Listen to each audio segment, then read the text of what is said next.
Hello friends, எல்லாருக்கும் வணக்கம். நான் கருவாட்டு குழம்பு தான் செய்ய போகிறேன்.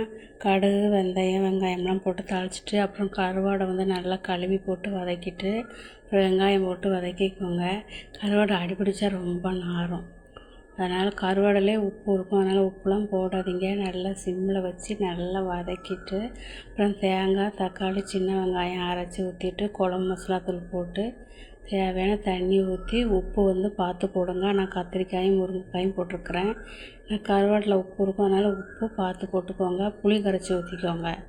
ஊற்றிட்டு குழம்பு நல்லா கொதிக்க வச்சு சுண்டை வச்சு இறக்க பாருங்கள். குழம்பு கொதித்து நல்லா வெந்து வந்துடுச்சு பாருங்கள். நான் இந்த முருங்கைக்காயும் கத்திரிக்காயும் வதக்கலாம், ஏன்னா கருவாடு கூட போட்டு கருவாடு உடஞ்சி போயிடும்.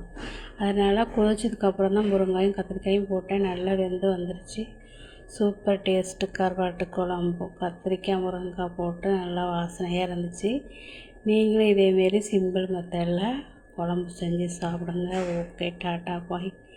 சேனலுக்கு சப்ஸ்கிரைப் பண்ணுங்கள், லைக் பண்ணுங்கள், ஷேர் பண்ணுங்கள். வீடியோ பார்த்து என்ஜாய் பண்ணுங்கள். இது அவரைக்காய் பொரியலுங்க. அதாவது நீளமாக இருக்கும் பட்டை, அந்த அவரைக்காய். எங்கள் வீட்டுக்கார் எங்கேருந்து கிடச்சி வாங்கிட்டு வந்தாரோ தெரில. ரொம்ப நாள் கழித்து இந்த அவரைக்காய் எங்களுக்கு கிடச்சிருக்கு. ஆனால் டேஸ்ட்டு நல்லாவே இல்லை, முத்துனது.